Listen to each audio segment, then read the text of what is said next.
Bon, nous allons tout commencer par le premier article de la soirée. 3 jeux à faire pendant les vacances. Alors, pour cette dernière édition de l'année, Mathieu vous pose une sélection de jeux à faire ayant un lien avec les vacances. Du jeu à niveau cartoonesque à celui avec un scénario, de la détente et de la rigolade, venez découvrir 3 jeux en sa compagnie. Bientôt les vacances, vous allez avoir du temps devant vous. À ces temps-ci, je relance souvent ma GameCube pour me refaire quelques classiques, jeux vidéo. Et du coup, autant vous en faire profiter. Je vous propose une sélection de 3 jeux que vous pourrez découvrir de votre côté, si vous le désirez, pendant les vacances. Et commençons avec Mario Sunshine. Un petit jeu pas connu, hein, comme on Ceux les aime qui bien. s'y connaissent en jeux vidéo ne seront pas surpris. Pour les autres, Mario Sunshine est un jeu culte qui transpire les vacances. En effet, notre plombier à moustache, accompagné de la princesse Peach, part en vacances sur l'île Delfino, une île tropicale avec un climat plus que favorable pour prendre du repos, grâce à l'énergie des soleils présents sur l'île. Elle est jolie l'île Delfino, moi je le dis. Voilà. Ouais. Alors, mais sur place, un usurpateur qui se fait passer pour Mario saccage l'île jusqu'à faire disparaître les soleils à cause de la pollution, modifiant le climat pour un temps ombragé. Mario va devoir nettoyer l'île pour lui rendre son apparence initiale et redonner le climat de l'île tant convoité. Pour cela, Mario va être aidé de Jet, ou c'est comme, à moins que tu veux l'appeler J-E-T. Non, c'est bon, Ah, je vais bah dans l'appeler Jet. ce cas-là, c'est. Non, non, mais il faut que tu utilises tout l'acronyme. C'est... J.E.T. Ah, non, non, les mots que veulent dire les lettres de l'acronyme. Ouais, bah Ah Jet, oui, quand fallait. même. Jet. Ça va te faire, moi je sais même plus ce que ça veut dire. Pour être tout à fait Voilà. honnête, je sais plus. Le E, ça veut dire eau. Voilà. Ah bon? Il me semble. Jet d'eau tout terrain. Mario va être aidé de Jet, un canon à eau se portant comme un sac à dos, permettant de nettoyer l'île, mais qui contient aussi d'autres fonctionnalités permettant à Mario de planer par exemple. Le but du jeu est de collecter tous les soleils pour pouvoir redonner à l'île sa splendeur naturelle. Le jeu se joue à la manière d'un Mario 64, le plombier peut courir, sauter, nager, mais sa particularité est de pouvoir utiliser Jet pour accéder à des endroits inatteignables dans des conditions normales. Alors si je vous conseille ce jeu, c'est surtout pour son ambiance vacancière. C'est même le scénario initial du jeu, hein. Mario part en vacances. Pas plus compliqué que ça. Bon évidemment, il va y avoir des problèmes, sinon le jeu il a pas de raison d'être. À moins que vous ne vouliez un jeu dans lequel Mario nage et dort sur son transat, j'en sais rien, hein. L'ambiance complète donne un coin vacances, on est à la plage, on peut même faire de la plongée sous-marine ou du surf sur des calamars, il y a un hôtel avec un casino et même un parc d'attractions. Mais ne vous inquiétez pas, je vous conseille aussi le jeu pour son gameplay qui est aussi très bon. On retrouve tout ce qui fonctionne dans les jeux Mario en 3D, de l'exploration de niveau, des ennemis à combattre. Pour Mario, un classique, mais ça marche. Le jeu est initialement sorti sur GameCube en 2002 et a été proposé sur Nintendo Switch dans la compilation de jeux Super Mario 3D All Stars. Le jeu a bien été accueilli et l'île Delfino est également présente dans d'autres jeux Mario pour accueillir des joueurs pour une course de cartes par exemple. Vous voulez un jeu à l'ambiance des vacances et un beau gameplay? Mario Sunshine, c'est ce qu'il vous faut. Un deuxième, c'est Un voisin d'enfer.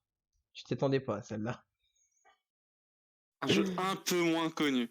Un peu Voilà. moins connu, mais bon, restons du côté GameCube pour vous proposer un jeu bien différent, Un voisin d'enfer, sorti en 2004, dans lequel on incarne Woody, une personne un peu farceuse, qui va embêter son horrible voisin sans gêne, Monsieur Rottweiler.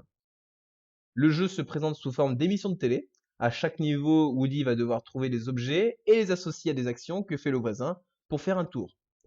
Par exemple, si Monsieur Rottweiler, je sais pas comment ça se prononce, mais je l'appellerai comme ça, a l'habitude de s'asseoir pour regarder la télé, Woody peut Très mettre une bien. punaise qu'il a récupérée sur le fauteuil du voisin pour l'embêter.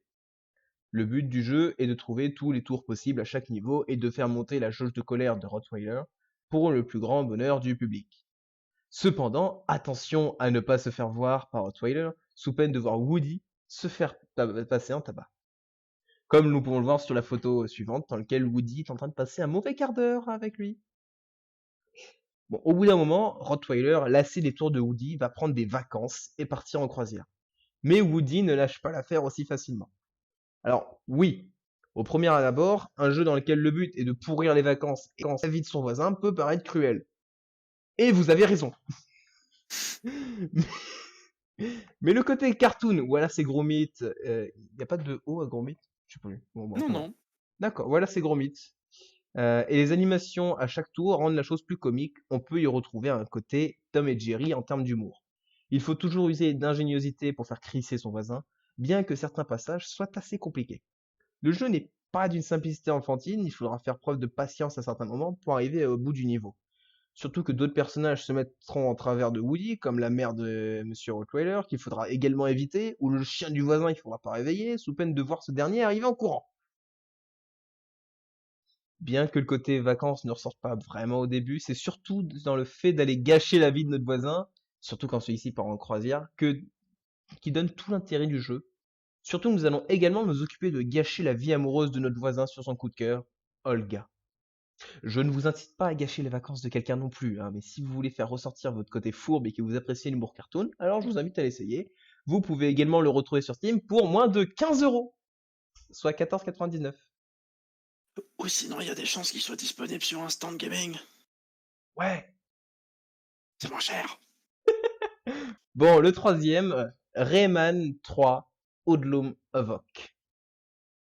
Bon, j'avoue tout de suite, il n'y a aucun lien direct avec les vacances. La raison de Ok. pourquoi j'ai choisi de vous parler de ce jeu, c'est que quand j'étais enfant, les seuls moments où je pouvais jouer à Rayman 3, c'était pendant les grandes vacances. Eh, attends, Mathieu. Oui. Les pirates, la mer, la plage. On a trouvé le lien. Ah ouais, en plus ces soirées costumées qu'il devrait y avoir et avant les vacances aussi. Dans ce jeu, André, un Loomse noir, transforme tous les Loomse rouges en Loomse maléfiques pour lever une armée, les Hoodlums. C'est à Rayman que revient la mission de sauver le monde en arrêtant André et les Hoodlums. On va pas se mentir, André pour un nom de méchant, c'est pas ouf. Mais bon. Alors ce jeu, Bon. j'ai dû le finir 2 ou 3 fois en tout. La durée de vie est plus que convenable et l'ambiance imposée par le jeu est très bonne avec des bons moments de rire. Par exemple, au début du jeu, Murphy, une mouche censée nous servir du tutoriel, nous aide à nous enfuir tandis que des hoodlums s'attaquent à Man. Et il nous tire dessus.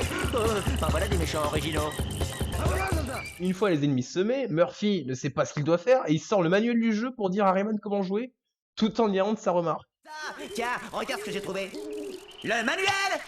Il y a tout là-dedans. Si on lit l'histoire, on trouvera comment te tirer de là. Attends, trop mort de rire. Le manuel dit que tu peux faire de l'hélico avec tes cheveux.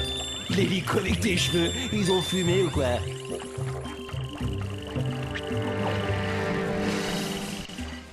J'adore ces passages. Dommage que Murphy parte assez tôt dans le jeu parce que l'ambiance qu'il donne est toujours drôle. Cependant, même sans Murphy, le joueur sera comblé par des musiques vraiment immersives et des niveaux poussant à l'exploration. Rayman peut lancer ses poings pour attaquer et peut récupérer des tenues pour pouvoir frapper plus fort ou tirer des missiles par exemple. Les ennemis sont également variés avec chacune une technique pour les vaincre. Vous n'allez pas vous ennuyer sur Rayman 3 car on apprend toujours au fur et à mesure que l'on avance dans le jeu de nouvelles façons de jouer. Et bien qu'il date de 2003, les problèmes de caméra pouvant être courants pour l'époque des jeux 3D ne sont pas présents ici, tout du moins pas trop, et le joueur a une vraie liberté. Il découvrira avec plaisir le monde dans lequel il se trouve, son ambiance, ses ennemis. Il doit aussi y avoir un peu de la nostalgie qui parle. Mais Rayman 3 est sans doute un de mes jeux préférés, toutes consoles confondues. Si je vous ai pas convaincu, allez écouter les musiques du jeu ou voir un peu de gameplay sur YouTube, hein. Ou alors vous pouvez l'acheter le jeu pour 5,39€ sur le magasin Ubisoft en ligne. Ou alors, même si c'est à la limite du légal, vous pouvez utiliser un émulateur. Pour le faire tourner sur une fausse GameCube que vous émulez sur votre ordinateur, potentiellement. Voilà. C'était une petite compilation de 3 jeux orientés GameCube pouvant être faits pendant les vacances. Ceux qui me connaissent sauront que j'ai fait un effort pour ne pas présenter un seul jeu Sonic à faire. J'espère que ces jeux auront tout du moins attisé votre curiosité, que ce soit pour une ambiance vacancière, pour une fourberie cartoonesque, ou pour un héros sans bras ni jambes, mais avec tous les ingrédients réunis pour faire un bon jeu. Et j'espère aussi que vous avez apprécié cet article. Non mais franchement, qui a écrit cette... Pour être honnête, je t'avoue que j'aurais plus vu le côté vacances dans Sonic Adventure que que dans Rayman 3. Oui, oui, Mais mais bon. je voulais parler de Rayman 3. Je voulais parler de Rayman 3. Bon, du coup, c'est le moment où je vais te chier vite fait, parce que c'est ma nature. Si tu me dis que c'est Murphy que tu trouves chiant, ça va pas le faire. Alors déjà, On va commencer par le début, Mario Sunshine. Oui, Sunshine, oui. Je préfère Mario 64 et Mario Odyssey. Euh, Ça, tu fais comme tu veux, t'as le droit de préférer voilà. Mario. Mais je trouvais que pour un Mais, truc de vacances, c'était mieux, c'était plus dans le thème. ah oui, très clairement. Mais, en vrai, en termes justement de cohérence du design, Mario Sunshine, il est là-haut parce que dans tous les niveaux, t'as vraiment l'impression d'un univers cohérent et ça, c'est cool. Chose que Moi t'as pas qui forcément m'applaudis dans dans le 64. chat, je trouve ça trop mignon. Et ouais, franchement, ça reste un gros classique. Mais de toute façon, tous les Mario 3D valent le coup d'être joués. Tous les Mario valent le coup d'être joués. Surtout que, justement, Mario Sunshine, c'est un jeu auquel je n'ai jamais joué. Quoi? Alors celle-là, tu t'y attendais pas. Alors, sachant que genre, c'est... C'est un jeu que je trouve incroyable, mais j'y ai jamais joué. Tu as jamais joué? J'ai jamais joué. J'ai regardé des let's play, Va falloir que je te le mais... prête, hein. Ah oui, tu Parce que l'as? ça... Vas-y! Je, pr- Quand tu je vais veux! être honnête, je préfère le 64, mais c'est un gros classique, Quand tu Sunshine. veux! Faut au moins y avoir joué une fois dans sa vie, quoi. Je vous annonce, hein, d'ici la fin de l'année, je lui chope toute sa bibliothèque GameCube, il la reverra jamais. Ah non, mais là, il m'a déjà volé Smash Bros. Melee, hein. Comment ça, C'est voler? tout, hein, Ça fait pas fois que je je te le l'enverrai rends. jamais, hein. Attends, mais faut te le prêter. Je Oh, l'enverrai mais jamais, vous êtes celui-là. trop gentil, vous me le prêter. En plus, avec la GameCube. Quand vous voulez, les gens, vous venez, on se fait une partie de GameCube, hein. Moi, je vous le dis, hein. Voilà, c'est comme ça, c'est Euh, ouvert. C'est et open bar. même si je comprends très bien les gens qui adorent Rayman 2 et 3, je trouve que le 1 a un charme qui est jamais revenu et que c'est très dommage. Et que j'avoue que j'aurais bien aimé le revoir dans Origins. Je vais être honnête. Mais bon, ils ont préféré garder l'esthétique du Rayman 3, 1. justement. Je comprends Rayman très bien. 1. Ah, C'est un Rayman 1. classique. Rayman 1, je m'en souviens de ce jeu. Je sais toujours pas pourquoi j'ai réussi à avoir l'édition hardcore du jeu. Déjà que le jeu est pas Ça, facile, et moi j'ai l'édition C'est ça. hardcore. C'est, Mais ouais, si vous voulez jouer à Rayman, franchement. Sinon, si vous voulez jouer à Rayman mais que vous voulez pas d'émulateur ou que vous voulez pas l'acheter sur le store où Mathieu l'a eu et où il a eu la version où il y a toutes les pires merdes de toutes les versions. Ah oui, oui, littéralement. En fait, on a regardé, on a vérifié. Il y a des endroits où où je devrais avoir une vie, j'en ai pas. Je Et vous par conseille. contre, des endroits où il y a des ennemis que moi j'ai, mais eux ils ont pas. J'ai une édition hardcore. Et la musique, il y a pas de musique dans mon jeu. Enfin, si elle arrive, mais une fois que je suis à la fin du niveau. C'est Ouais. véridique. C'est véridique. Je vous jure que c'est ça. Mais vraiment, je vous conseille l'excellent fangame Rayman Redemption, qui est très très bon. Mais vraiment. Et qui est totalement dans l'esprit du jeu. Et pourtant, il me semble qu'il y a quelques nouvelles musiques, quelques nouveaux ennemis, des nouvelles mécaniques, mais le jeu est très très bien. Il y a plusieurs modes de difficulté, donc Mathieu, tu pourrais jouer en mode facile. Rayman Redemption. Mais je trouve ça presque insultant comment tu me l'as dit. En mode, tiens, c'est bon, Mathieu, t'as le mode enfant pour toi. Tu peux aller t'amuser. Allez, vas-y. Bah, sur Super Monkey Ball, il a bien fallu l'activer le mode enfant. Je te déteste. Je sais. Ah, Et oui, ça- non, franchement, Rayman Redemption, très très bien si vous voulez jouer un peu à Rayman 1 sans jouer à Rayman 1. Chose que je comprends. Ça fait Non, 3 il mois faut que quand même se dire que dans la première version du jeu, il y avait un saut frame perfect. Alors, le jeu est très bon, mais rien que ça, c'est inexcusable, quoi. Surtout que pour finir Mais le pas jeu, un faut soft réussir à frame tout perfect récupérer. Oui, Bon, donc- surtout si tu sens pas le jeu, tu peux pas battre le boss de fin. D'ailleurs, tu disais André, c'est pas ouf comme nom de méchant, le méchant du 1 c'était quand même Mr. Dark. Mais au moins, il y a un côté méchant.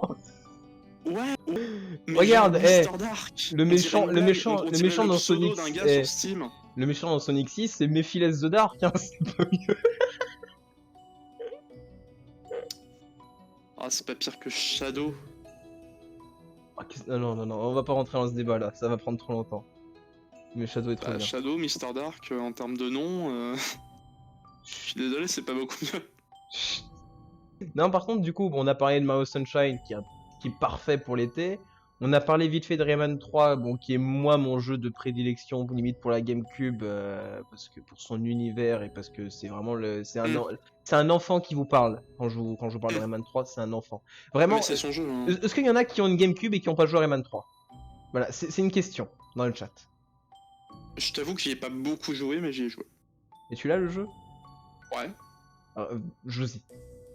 Finis-le. Je m'en fous. En vrai, ouais, d'accord. Non, mais vas-y, je m'en fous. Oui, non, d'accord, c'est bon, j'ai compris. Mais de toute façon, si t'as un PC semi-potable, Dolphin ça tourne.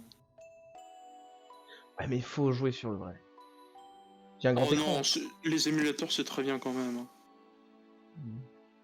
Oh, les émulateurs c'est bien pratique. Hein, Ouais, pour mais que il y a tu quand peux même, il y a jouer un au côté jeu en plus, quoi. Moi, enfin, même si jouer, c'est bien sur un émulateur, il y a quand même un truc en plus que t'arrives pas forcément à expliquer quand tu joues sur la vraie console. Ouais. C'est pas pareil. Bon, un voisin d'enfer, t'en penses quoi? Bah que je connais pas le jeu. Tu connais pas le jeu? Non. C'est vrai, alors c'est un jeu qui est plutôt drôle, réellement. Alors, t'as compris le principe du jeu ou j'ai mal expliqué? Non, ça va, j'ai relativement bien compris. Ouais, bah en gros, c'est un peu ça. Par contre, C'est faut un puzzle déconner. game en fait, concrètement. Alors, oui et non. En fait, c'est un mélange parce que en fait, tu vois une seule zone. Prenons la maison, parce qu'au début du jeu, c'est la maison. T'as plusieurs pièces et ton but, c'est à chaque fois de te balader dans la maison, de récupérer les objets et de pouvoir utiliser ces objets sur d'autres afin de pouvoir faire un tour.